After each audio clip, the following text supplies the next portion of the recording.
부산을 연고로 하는 프로야구단 롯데자이언츠가 올해도 5강에 들어가지 못하고 가을 야구를 하기 힘들 듯 합니다. 젊은 선수들을 잘 키워냈다는 것으로 위안을 삼아야 할 것 같습니다. 야구 전문가들이 모두 입을 모아서 말합니다. 롯데자이언츠는 디테일에 약하다. 화끈하게 경기하는 것은 좋은데 조금 더 세밀하게 야구를 할 줄 알아야 한다. 그렇게 평가를 합니다. 화끈하게 한두 경기 이기고 대여섯 경기는 세밀함이 떨어지고 디테일이 떨어져 가지고 패하게 되니까 전체 성적이 안 좋을 수밖에 없죠. 그래도 부산 아이가 그러면서 우리는 화끈한 야구를 좋아합니다. 여러분 명품도 좋아하시죠? 명품이 왜 명품일까요? 비싸서 그럴까요? 몇 해 전까지 미국 애플사의 수석 디자이너였던 조나슨 아이브가 이런 말을 했습니다. 명품이 가치 있는 이유, 디테일에 쏟은 노력 때문이다. 디테일을 강조합니다. 제품 하나하나 디테일에 많은 노력을 기울였기에 명품이 된다 하는 거지요. 디자인을 비롯해서 무심코 지나갈 수 있는 포장이나 보이지 않는 제품의 내부 깊숙이까지 신경을 쓴다고 합니다. 많은 사용자들이 디테일을 위한 자신들의 노력을 몰라준다 해도 거기에 힘을 다 쏟는다고 합니다. 그게 자신의 제품을 찾는 사람들에게 보이는 최소한의 예의라고 생각하기 때문이지요. 그런데 여러분, 제품을 만드는 것에만 디테일이 중요한 게 아닙니다. 우리 인생살이도 마찬가지죠. 대충 좋은 게 좋은 거지 이런 것보다는 우리가 좀 더 세밀하게 인생을 살피고 놓치는 부분이 없는지 자신을 돌아보는 그런 지혜가 꼭 필요합니다. 우리 신앙도 그렇죠. 디테일이 좀 더 많은 신경을 써야 합니다. 하나님 앞에서 또 사람들과의 관계에서 명품 그리스도인이 되기 위해 우리가 조심해야 되는 것이죠. 명품이라고 하는 말 좀 그러시면 성실한 그리스도인이라고 그럽시다. 참 그리스도인이 되기 위해 어떤 디테일이 필요한지 우리가 살펴야 합니다. 우리 교회도 마찬가지죠.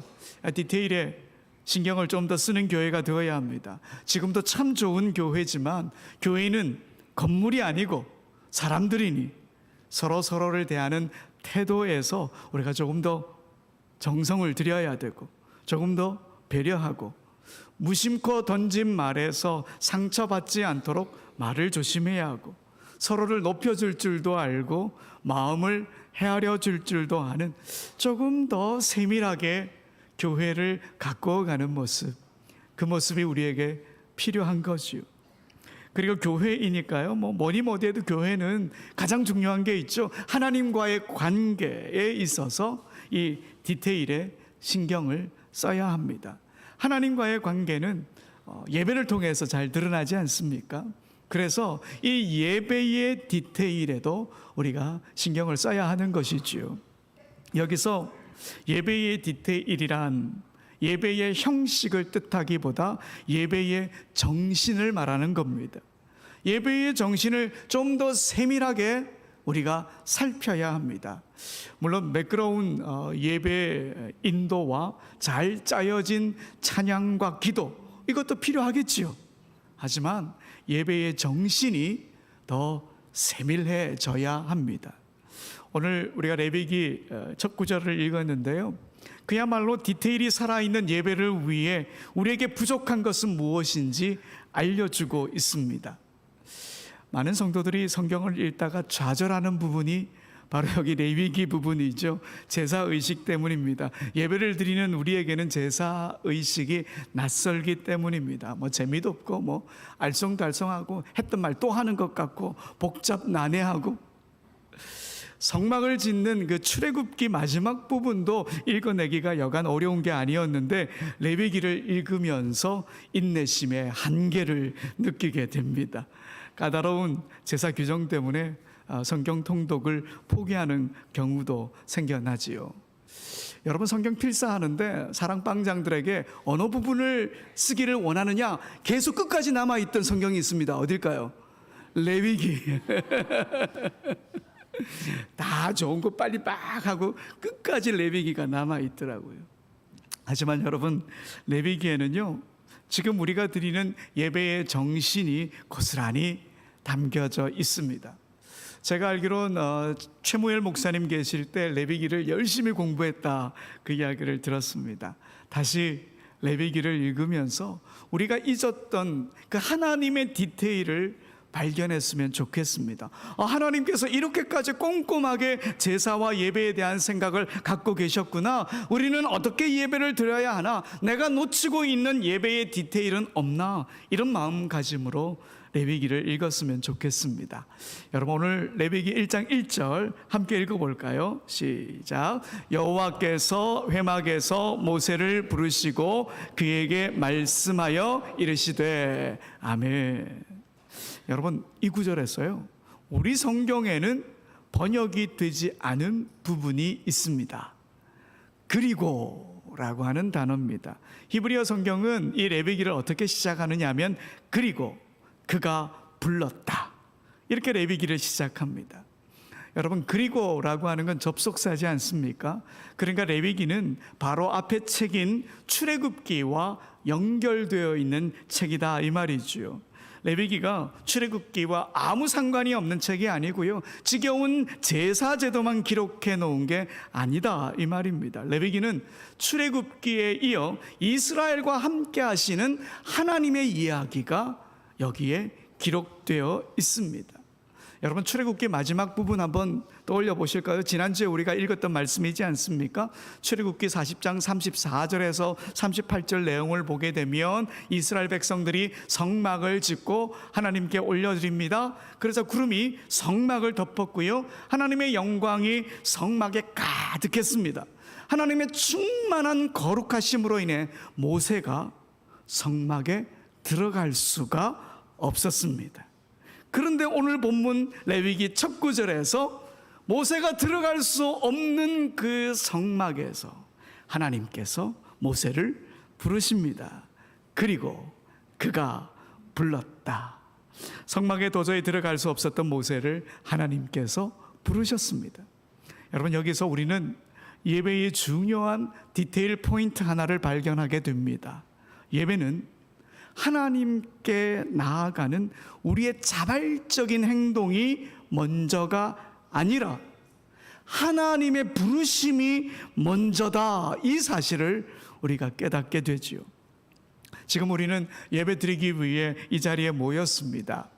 예배에 대한 기대와 설렘을 안고 오신 분들도 계실 테지만 습관처럼 나오신 분들도 계실지 모르겠습니다.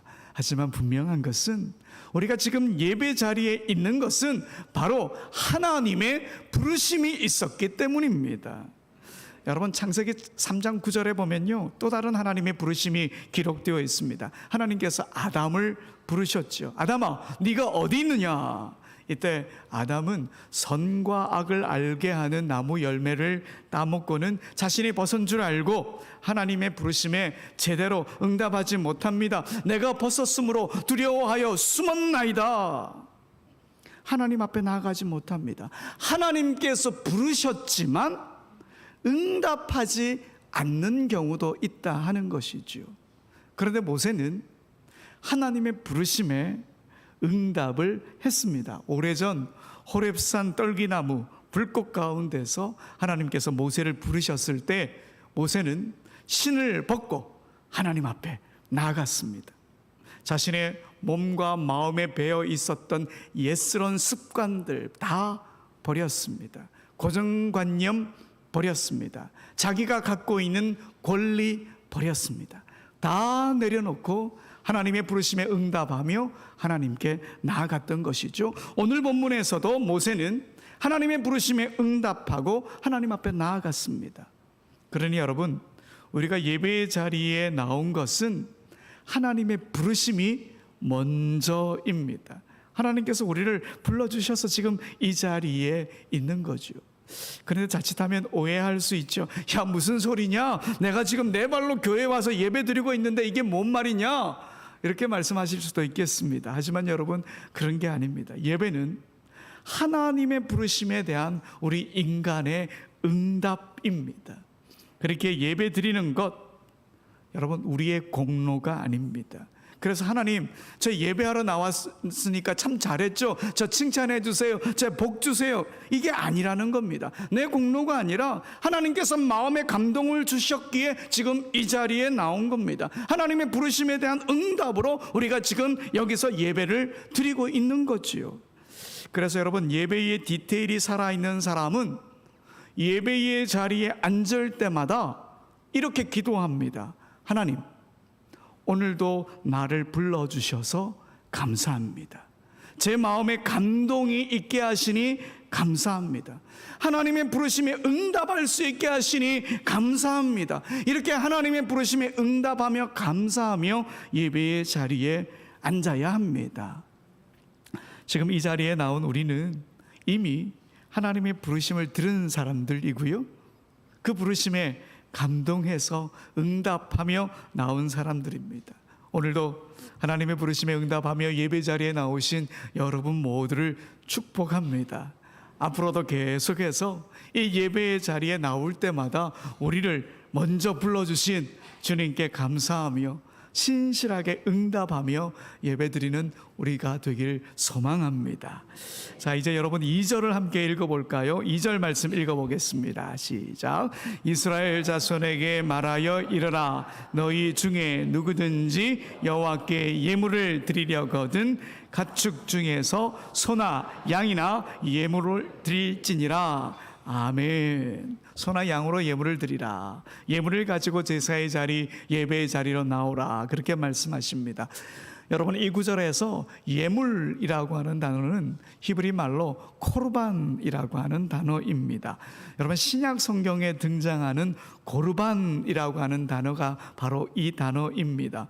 부모님께 드려야 할 것을 고르반이라고 말하면서 하나님께 드리는 척 했던 바리새인들을 우리 예수님께서 꾸중하시지 않았습니까? 이 고르반이라는 단어가 이 코르반이라고 하는 데서 나온 단어죠. 이 코르반은 원래 가까움 혹은 사이가 가깝다는 것을 증명하는, 알려주는 물건, 이런 뜻입니다.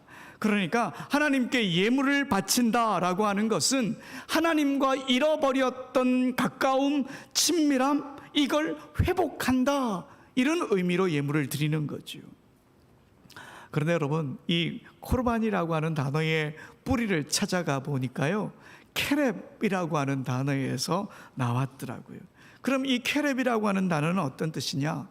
우리 인간의 내장을 가리키는 단어입니다. 그러니 이 단어의 어원으로 알 수 있는 것은, 하나님께 예물을 바치는 것은 우리 자신의 심장, 우리 자신의 창자, 우리 자신의 내장을 하나님께 바치는 것과 같다, 이 말입니다. 다시 말해, 우리의 생명을 바치는 행동이 바로 예물에 담겨 있는 예배의 디테일 정신인 거지요. 여러분, 우리는 예배에 예물을 가지고 오라 그러면 헌금을 드려야 한다, 그렇게 생각을 합니다.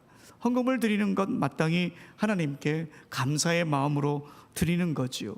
하지만 예배의 디테일에 살린다면 예배에서 우리는 생명을 바치는 마음가짐으로 예물을 드리며 예배의 자리에 나와야 한다는 거죠. 아무 생각 없이 그냥 앉아있는 자리가 아닌 거예요.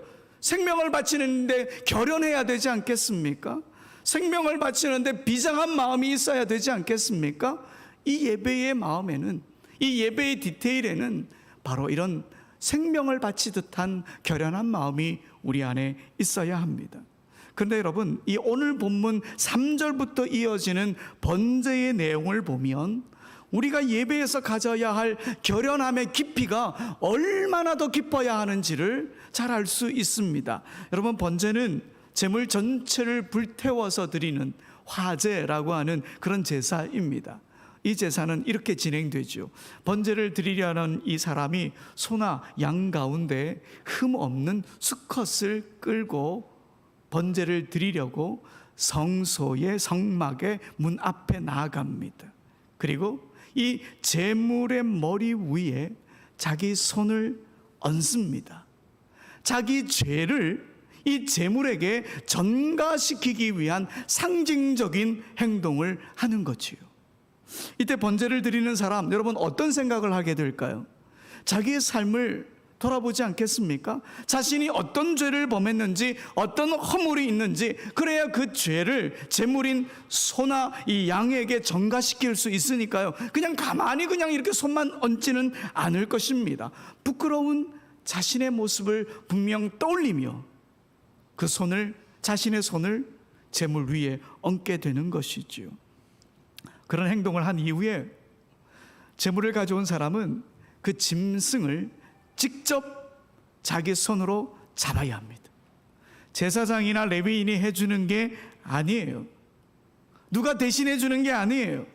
살아있는 동물의 숨을 직접 거두어 들어야 합니다.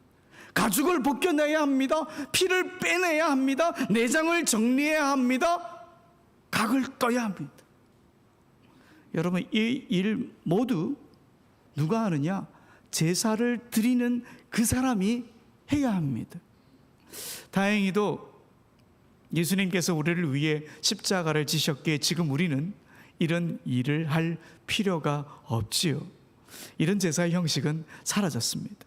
그런데 만약 지금도 이런 일을 해야 한다면 저는 못할 것 같습니다.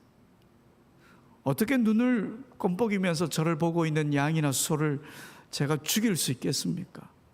자신이 없습니다. 그러나 당시 이스라엘은 이런 일을 해야만 했습니다.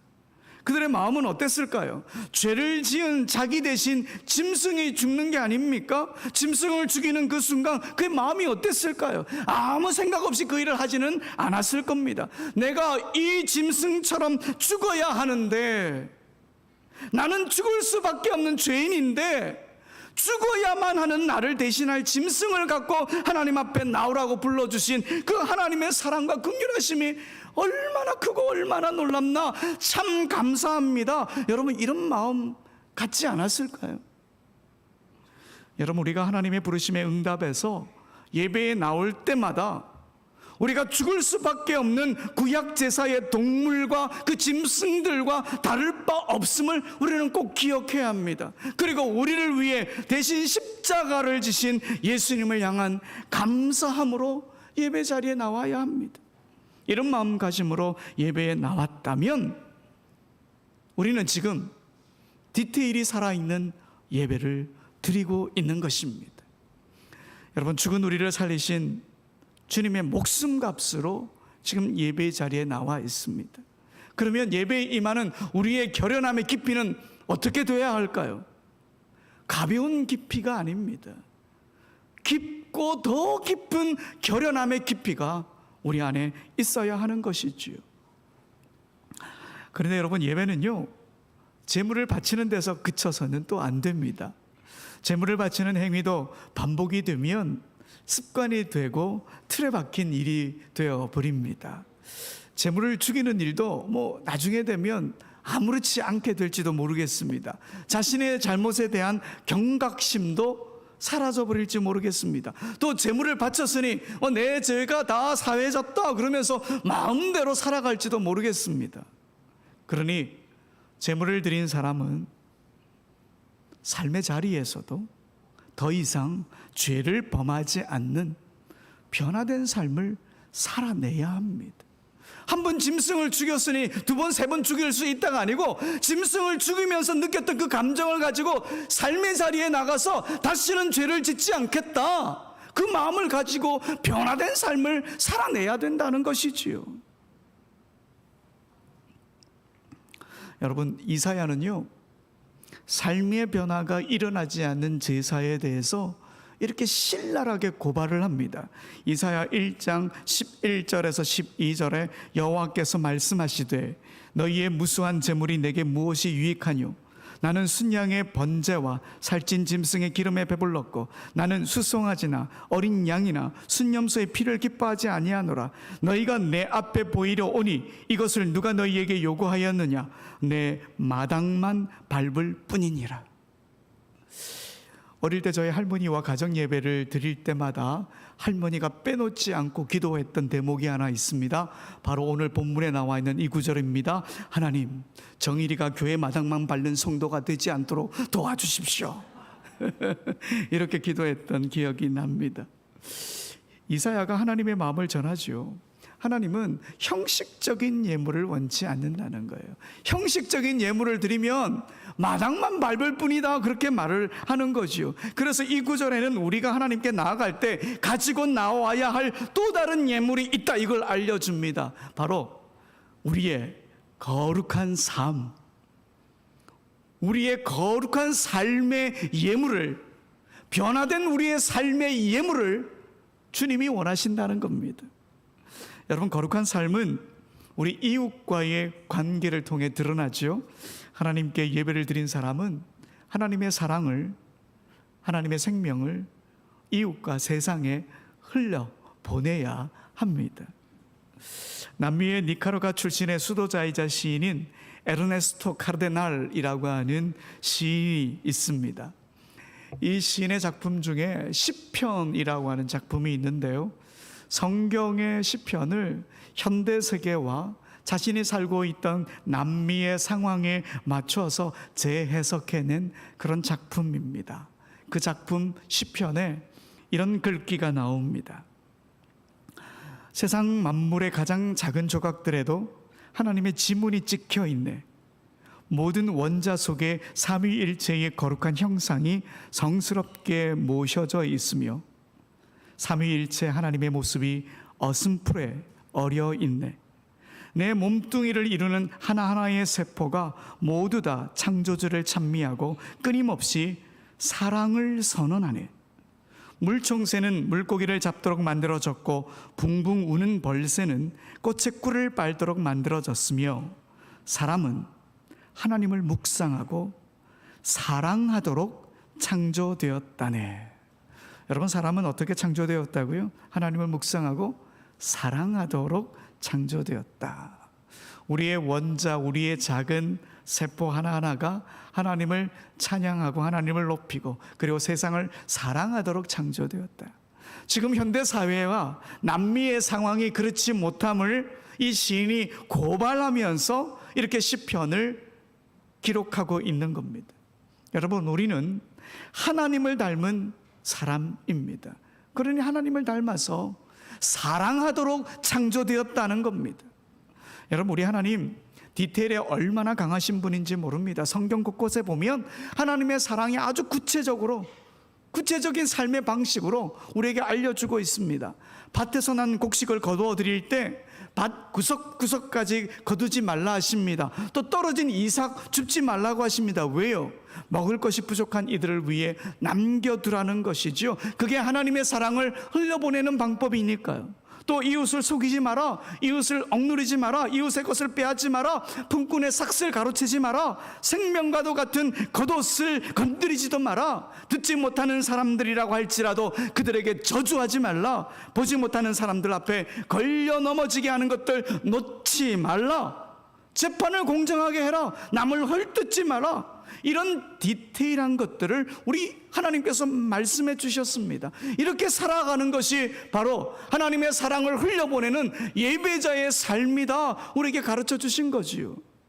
사실 이건 성경에 쓰여지던 당시의 상황과 문화를 염두에 둔 하나님의 말씀이니까 이 정도이지요. 지금 우리가 살아가는 세상은 더 많은 디테일이 필요하지 않겠습니까? 더 복잡하고 더 다양한 그런 구체적인 삶의 자리가 우리에게 있으니까요. 그런데 여러분, 우리의 삶이 아무리 복잡하더라도 우리가 한 가지 사실만 잊지 않으면 됩니다. 그 한 가지 사실을 잊지 않으면 우리는 예배자의 삶을 살 수 있습니다. 그 한 가지가 뭘까요? 과연 하나님의 사랑이 드러나는가? 과연 하나님의 사랑이 드러나는가? 여기에 비추어서 삶을 살아내면 됩니다. 이게 기준이 되면 됩니다. 여기에 한 가지 더 덧붙인다면 생명을 살리는 일인가? 생명을 살리는 일인가? 여기에 맞추면 우리는 예배자의 삶을 살아갈 수 있습니다. 사랑하는 여러분, 사도 바울이 로마서 12장 1절에 우리가 잘 아는 말씀 이야기하죠. 너희 몸을 하나님이 기뻐하시는 거룩한 산 제물로 드려라. 우리는 세상 속에서 하나님을 드러내는 거룩한 살아있는 제물이 되어야 합니다. 그걸 가지고 예배 자리에 나와야 된다는 것이죠. 여러분, 오늘 우리가 드리는 예배는 어떻습니까? 디테일이 살아 있습니까? 하나님의 부르심인 것을 믿고 이 자리에 나오셨습니까? 그렇다면 우리의 응답으로서의 예배는 지금 어떤 모습입니까? 우리의 생명을 드리듯 코르반의 의미를 살린 예배를 우리가 지금 드리고 있습니까? 나 대신 죽은 동물의 목숨, 아니 우리 예수님의 생명에 대한 감사와 죄 씻음에 대한 감격이 존재하는 그런 예배를 우리가 드리고 있습니까? 그리고 삶의 자리에서 하나님께 올려드린 살아있는 거룩한 제물을 갖고 지금 이 자리에 앉아 있습니까? 아니면 주일이니까 습관처럼 앉아 있습니까? 아니면 남편 손에, 아내 손에, 어머니 손에 끌려서 지금 이 자리에 앉아 있는 것입니까? 우리의 예배는 예배 정신의 디테일이 살아 있어야 합니다. 오늘은 시를 한 편 더 소개하겠습니다.